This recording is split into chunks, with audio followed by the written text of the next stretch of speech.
அன்பார்ந்த முருக பக்தர்களுக்கு வணக்கம். நான் ஜேஎம்எஸ்கே கோபி.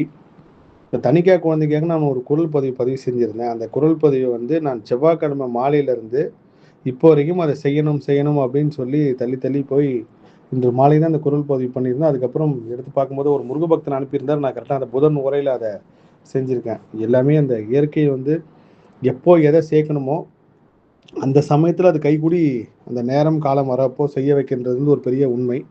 இதை நான் கண்கூட உணர்ந்தேன். இந்த குழந்தைக்கு வந்து இப்போ இந்த மிஷின் தான் கொடுக்க போகிறோம். இது வந்து ஃபைனலாக இந்த குழந்தைக்கு வந்து தி பெஸ்ட்டு மிஷினாக இருக்கும். ஒரு 10 வருஷம் ஆனாலும் எந்த பிரச்சனை இல்லாமல் இருக்கும் அப்படின்னு சொன்னாங்க. எனக்கு வந்து நிறைய முருக பக்தர்கள் வந்து ஒரு அக்கறையில் வந்து நிறைய பேர் ஒரு விஷயத்த சொல்லியிருந்தீங்க. இந்த குழந்தைங்க வந்து காக்லியர் மிஷின் அரசு சார்ந்தே பண்ணுறாங்களே அப்படின்னு சொல்லிட்டு. அதில் வந்து இந்த அரசு சார்ந்து கொடுக்குற மிஷினில் வந்து ஒரு நிறைய ரூல் வச்சுருக்காங்க. நான் கண்டிப்பாக தமிழக அரசுக்கிட்ட ஒரு கோரிக்கையாகவே இதை வைக்கலான்னு இருக்கேன். என்னென்னா, இந்த குழந்தையோட அப்பா வந்து அரசு ஊழியர். அரசு ஊழியராக இருக்கிறவங்களுக்கு வந்து இந்த காக்லியர் மிஷின் வந்து அந்த லிஸ்ட்டில் கிடையாது. அவங்களுக்கு வந்து அது நிராகரிச்சனால தான் இப்போ நம்ம கொடுக்க போகிறோம். ஆனால் அவங்க அப்பா வந்து ஒரு சாதாரண கிளர்க்காக வேலை செய்கிற ஒரு அரசு ஊழியர் தான். அவருக்கு அதில் பெரிய அளவுக்கு வருமானம் கிடையாது. அதனால தான் இந்த குழந்தைக்கு நம்ம செய்ய போகிறோமே.